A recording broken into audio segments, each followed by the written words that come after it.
That is quite a testing one, and it's quite deep, isn't it? I hadn't realized that until we sung it again. Now, we're going to turn to John's Gospel. We are in John 17, but I am going to read John 1. Actually, we started our series in John's Gospel all those years ago. It was the first thing I preached on when we started Grace Church Didcot in February 2019.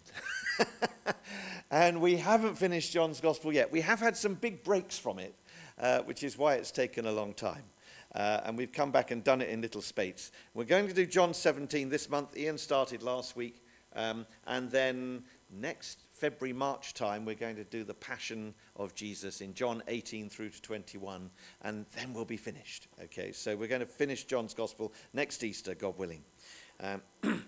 But let me read the one bit that I've never actually preached. Because I started preaching John's Gospel at chapter 1, verse 19. So let's begin at chapter 1, verse 1. I think I probably preached it in a few carol services around the time. And it is a prologue that brings together all the meaning of the whole gospel. In the beginning was the Word, and the Word was with God, and the Word was God. He was with God in the beginning. Through him all things were made. Without him nothing was made that has been made.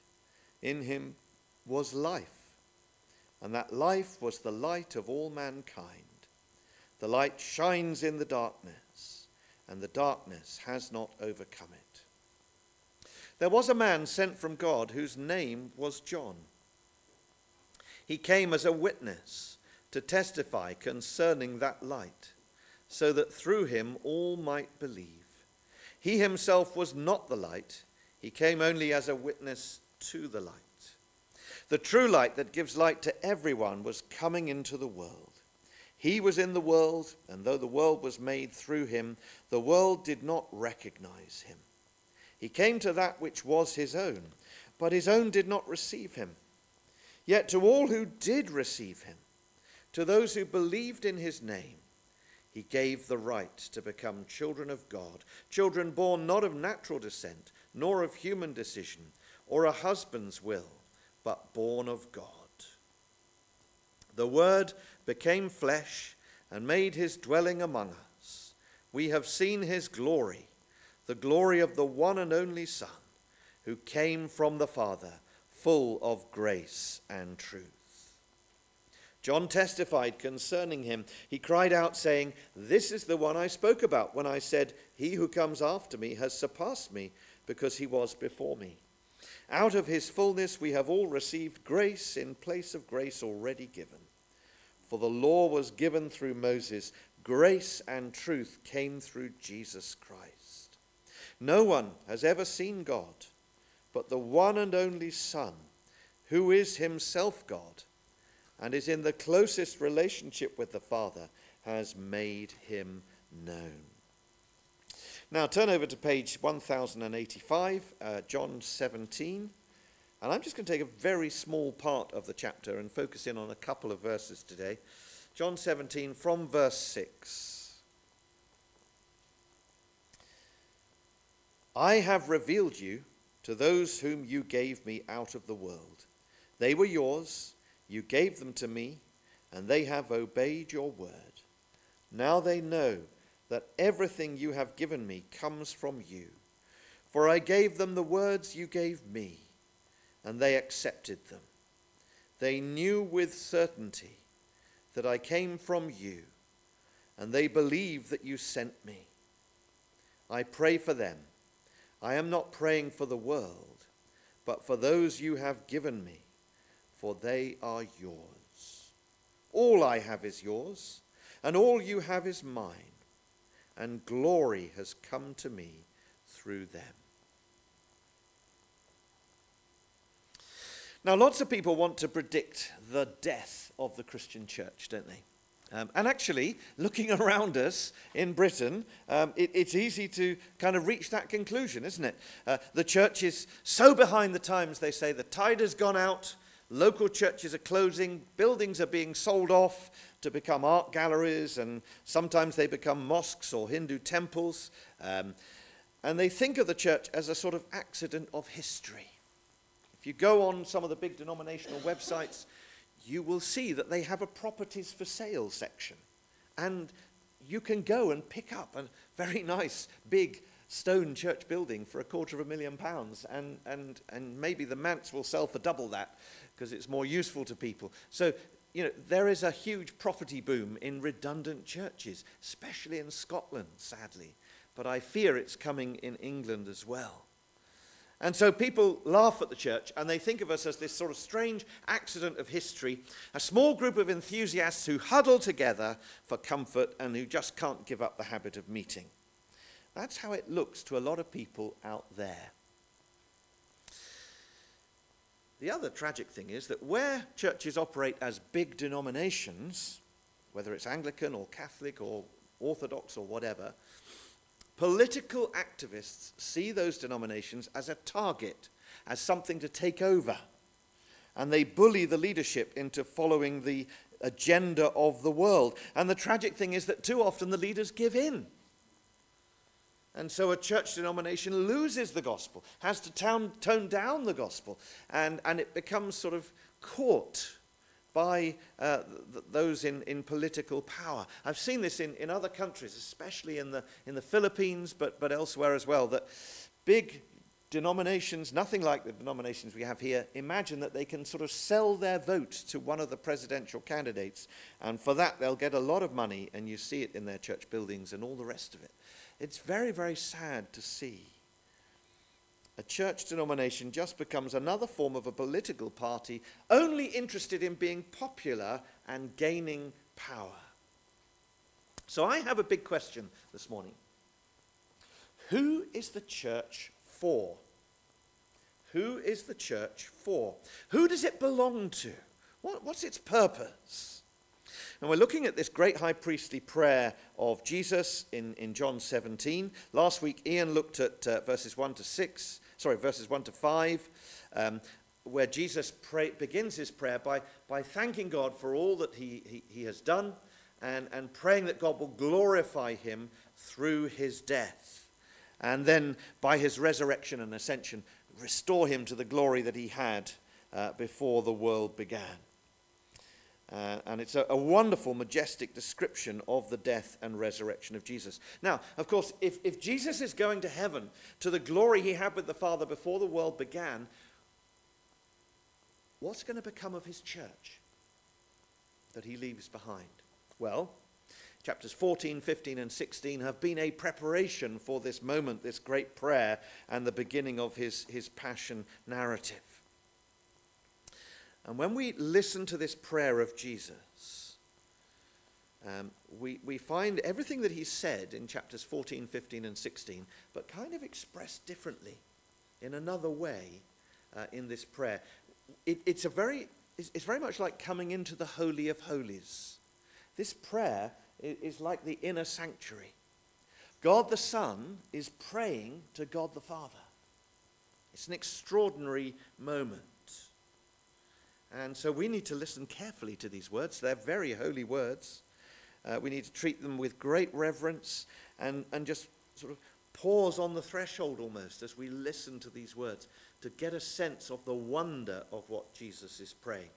Now, as Jesus prays from verse 6 onwards, he's really answering three questions. The first question is the one we're going to look at today. Who is the church for? The second question is, how will the church survive?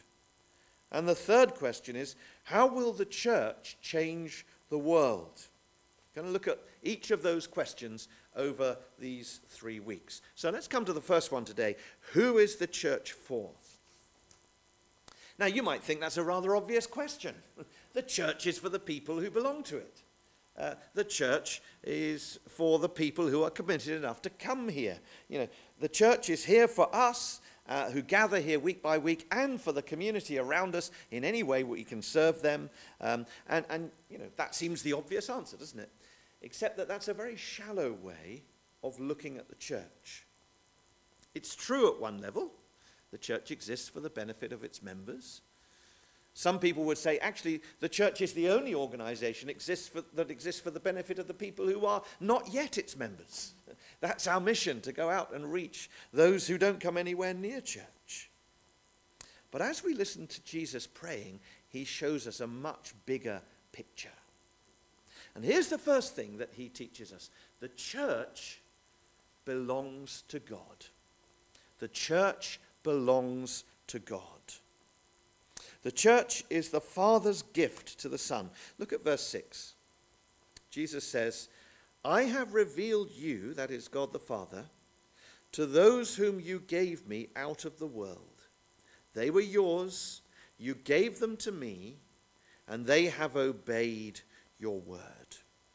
They were yours, you gave them to me, and they have obeyed your word.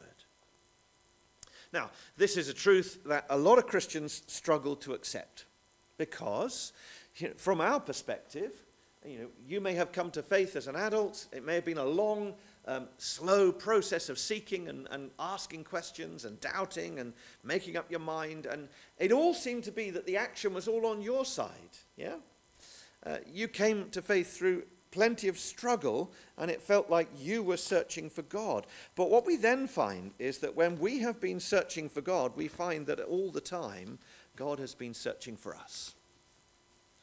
And his power has been working out in our lives what he had already chosen to do. And I appeal to you not to let that freak you out. Okay? The problem for lots of us is that when we think about this, did I choose God or did God choose me? I want to say yes to both, and not to let us get into terrible tangles that tie us up in knots and restrict our understanding of what it means to be a Christian. This should be a great truth that warms our hearts. That we come and we think we are seeking him, and when we actually come and trust in Jesus, we find that he was bringing us and drawing us and calling us all the time. You see, the Father knew from all eternity who he was determined to save. He foresees, he foreknows everything that comes to pass. That means that nothing surprises God. Our God in heaven never has to hold his breath. He's never uncertain of the outcome. He knows the end from the beginning. God the Father knew from all eternity who he had chosen to save, every single one of them. And that vast multitude of people that God has chosen to save are those that Jesus describes in these three words in our Bibles. They were yours. They were yours. God did not wait to see whether we might turn out all right, whether we might have strong faith, then he would call us. And he would choose us. No, he has chosen us not on the basis of any merit in us at all.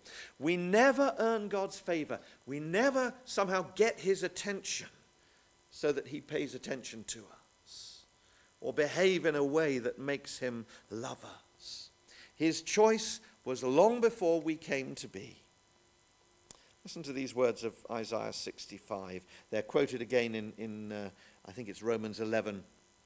God says, I revealed myself to those who did not ask for me.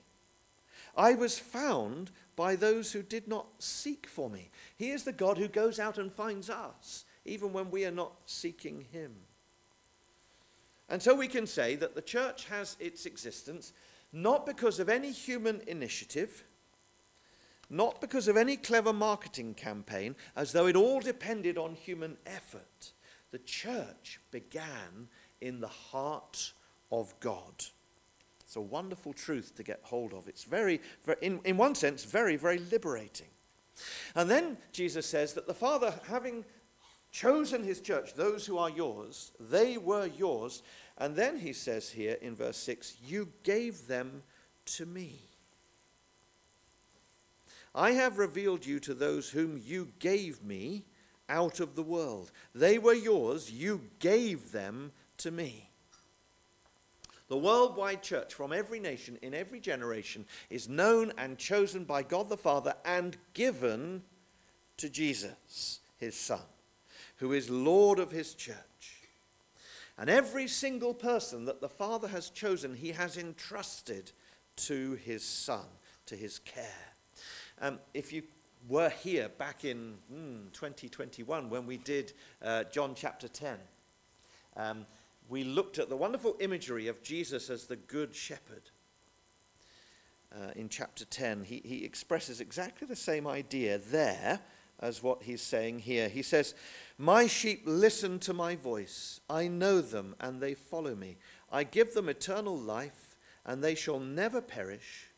No one will snatch them out of my hand. My Father, who has given them to me, is greater than all. No one can snatch them out of my Father's hand.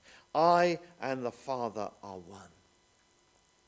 Now, can you see that's an intensely personal idea, isn't it?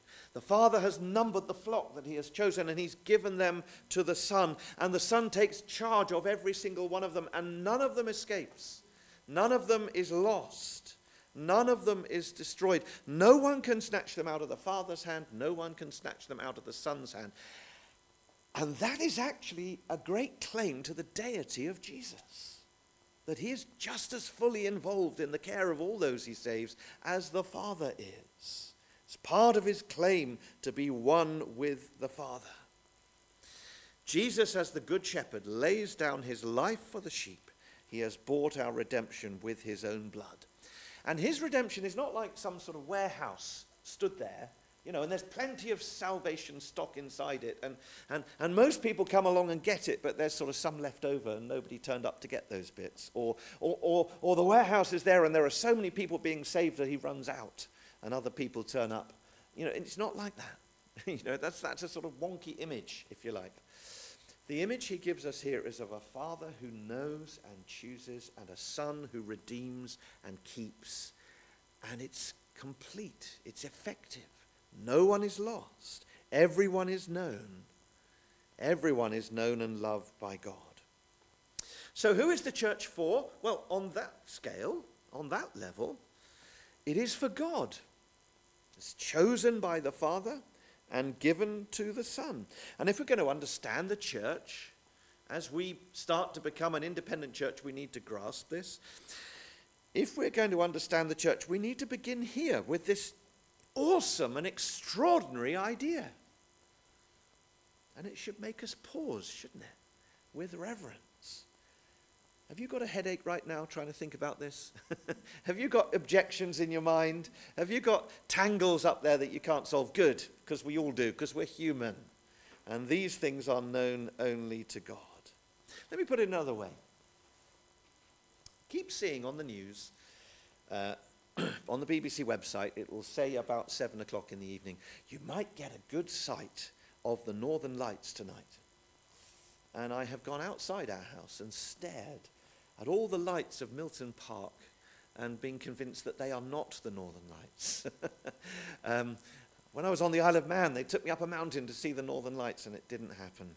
I've still yet to see the Northern Lights. And yet, if you go out into the countryside, away from all the street lamps, and you see the sky in total darkness, it is a thing of beauty, isn't it? I've had the privilege of going to South Africa and Brazil and seeing the southern sky with the Southern Cross. In the southern sky, Orion has sort of laid over on his side, and the sky looks completely different. And you look at the sheer scale of it. And what I used to do with my youth group in Suffolk was make them lie on the ground on a summer's evening and stare into the sky and think about how far it goes. And is there any point at which it stops? And that really gives your youth group a headache when you ask them that question.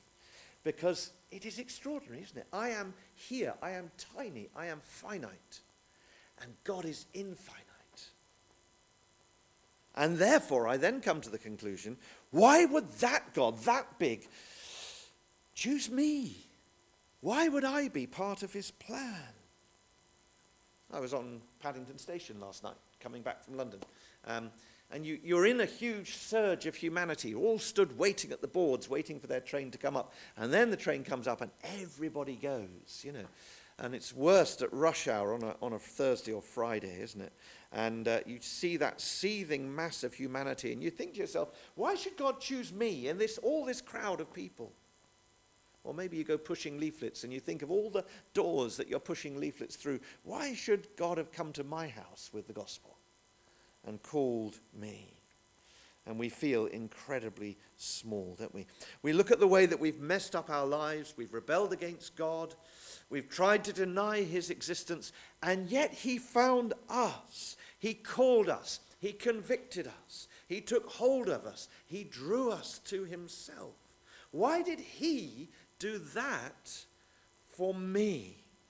And it's when we have that sense of amazement and wonder at God's salvation that we begin to understand what the Christian church is all about. It is God's. It is the work of his glory and his wisdom and his grace. And he has given it to Christ, the Lord of his church. What a wonderful truth to get hold of. Now, just come back to the tangles in your mind, because I expect you've got the same objections that I've known all the way down the years. You know, if God knows who he has chosen to save, do we need to preach the gospel? It's the great objection that was made to William Carey, wasn't it? When he was going out to proposing a society for evangelizing the lost nations of the world. Sit down, young man, said old Mr. Ryland. God will save the heathen if he chooses to without your help. And similar objections have been raised all the time, haven't we? Do we actually need to challenge people to believe? Because the danger might be we might challenge someone that God hasn't chosen. And all sorts of other, confusing, tangled thoughts. And all I will say to that is this. Read Deuteronomy 29, verse 29. The secret things belong to the Lord our God, but the things revealed belong to us and to our children forever. It is not for us to know who God has decreed to save. It is not for us to try and think God's thoughts for him. We will make sense of this mysterious doctrine we call the doctrine of election, of God choosing us, if we put it in the context of the rest of this passage, because there are three truths to get hold of here. The first one is that the church belongs to God. But the second truth is this. The church is defined by the gospel of Jesus. The church belongs to God, but the gospel has been revealed to the church and we need to proclaim it. That's the second part. And thirdly, we'll think about how people respond to that. Let's think about this second part of his prayer here. The church is defined by the gospel of Jesus. Listen again to verse 6. He says, I have revealed you, or look at the footnote, I have revealed your name to those whom you gave me out of the world. God's salvation comes to us by revelation. He reveals himself to us. Have you ever thought about this? God is the God who delights to make himself known. He is not interested in keeping silent. He speaks. He speaks in creation. He speaks to Adam. He speaks to Noah and makes a covenant with him. He reveals himself to Abraham and Isaac and Jacob. He reveals himself in the great saving act of Joseph rescuing the people of Egypt and the family of Israel from famine. And then he appears to Moses in the burning bush to reveal himself, to make his name known. He takes Moses up on the mountain after the Israelites have committed idolatry, and he reveals his character, the Lord, the compassionate and gracious God, slow to anger, abounding in love and faithfulness, yet still holding the guilty responsible for their sin. He must punish the guilty if there is no atonement. And that's the character of God, gracious, compassionate, just, holy. That's the way he has revealed himself in his character throughout the Old Testament. And it's writ large in some of those books, isn't it? He spoke through all the prophets in all the riches of what they wrote, which is probably about half our Old Testament. And he revealed himself in all the books of wisdom. And then ultimately he revealed himself in Jesus. And the disciples who are listening to this prayer have this realization as they hear Jesus pray that he has revealed to them everything they needed to know up to this point.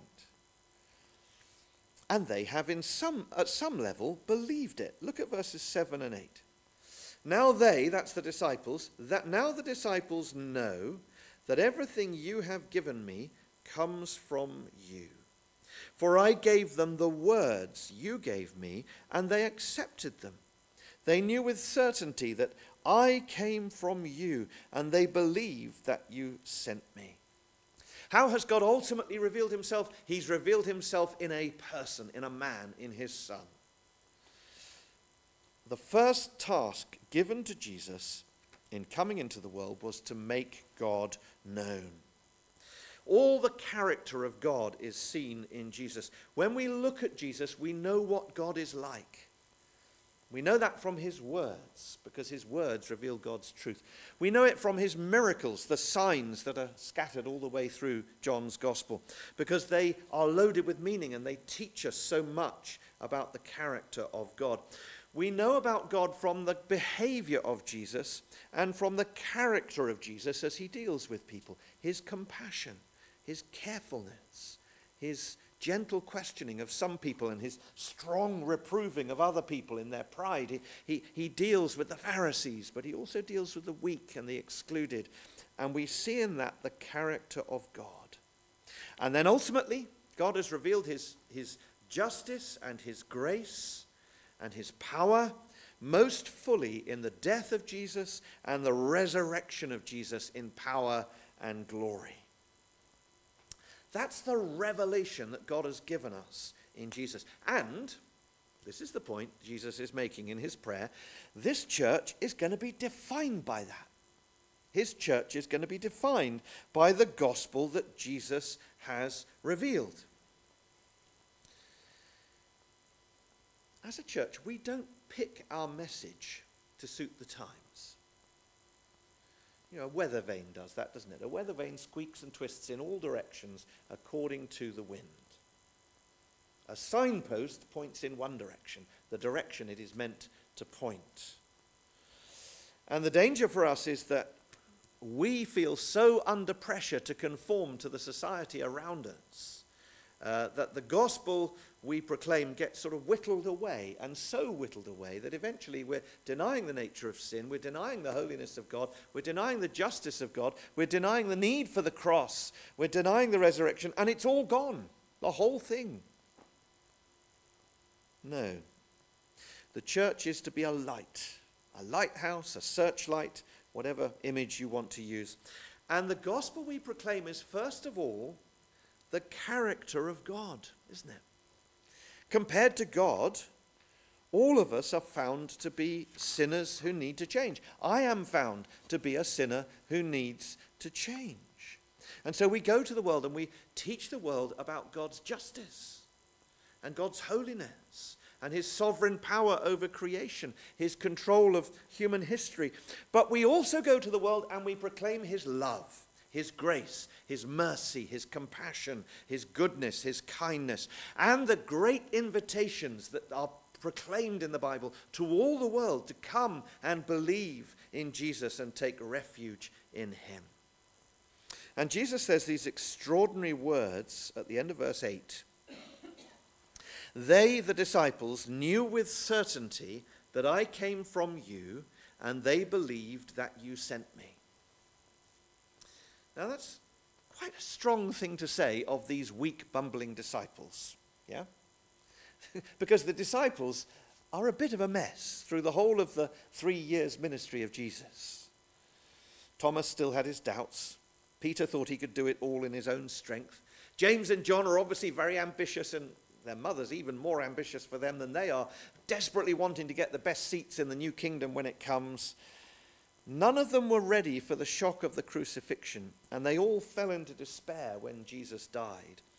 And yet, they had believed this essential truth. They knew with certainty that Jesus came from God, and he'd been sent by the Father on his mission. Now, the lovely thing in a church is that you have old Christians like me, who've been a Christian for 40 years plus, since I was a teenager. But you have other Christians who are new and who are just working it out for the first time. That's what's so lovely. Every family needs babies, and every church family needs spiritual babies. You know, it's a wonderful thing to have somebody who is working it all out and putting it all together for the first time. And young Christians struggle to fit it all together, to grasp the riches of what God has done for us in Jesus. But as we grow in our relationship with God, as we read God's word, so it all becomes a little clearer and more in focus. And the place where that should happen most of all is where? In the church. It is the church that should give you clarity and truth, not mist and fog. We come to church to have our faith clarified and strengthened, not for the pastor to stand up and pour a load of fog into your minds that you cannot understand anything and it's all beyond you, as some churches like to do. That's why a local church needs a really clear grasp of the gospel. We proclaim it every time we meet. We read some words of gospel affirmation at the beginning because it's so important to hear the gospel every week. We want our worship, all the songs we sing, to be soaked in the words of Scripture, because we're in the business of proclaiming truth and refuting error so that Christians are not led astray by error. And the other thing to say, and maybe you'll forgive me for going on about this, but it's a very big issue in my family. We don't get tangled up by the doctrine of election when it comes to proclaiming the gospel. We do not say to people, wait until you know you are chosen before you come to Christ, because nobody will ever know that unless they come to Christ. We only know that God has chosen people when we see them responding to the gospel. Therefore, we preach the gospel to everyone because we want everyone to hear. You know, part of the romance of going out to Asda with my book table when I do, or going around the doors with leaflets is we don't know which door a leaflet goes through that it's going to make an impact. So as I'm pushing leaflets, I'm praying that God will work and connect with someone and bring them to church. One of the great joys of talking to people at Asda is that you are surprised when somebody comes up to you with big questions and starts talking to you. So I would say the doctrine of election does not in any way discourage me from proclaiming the gospel. It motivates us to go out and proclaim the gospel because we know that God has already chosen the people he's going to save, and they're out there to find. And we'll only find them by preaching the gospel to everyone and leaving God to be at work in people's hearts and to wake them up. So the church belongs to God. That's the first thing to say. And secondly, we say that the church is defined by the gospel of Jesus. But the third thing to say from this prayer, very briefly, is that the church is made up of those who believe. The church is made up of those who believe.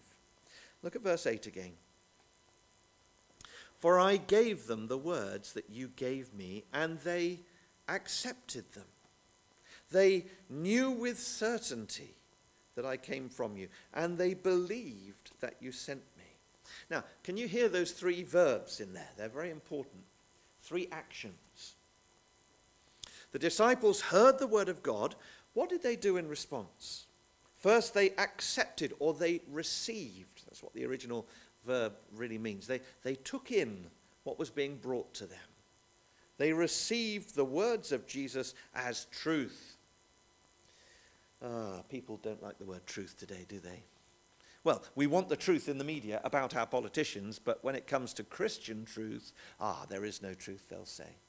When it comes to the Bible, no, it can't possibly be true.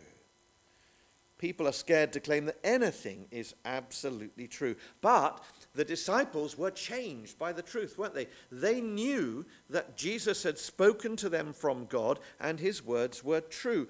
And therefore, by accepting or receiving the truth that he gave them, here's the second verb, they knew.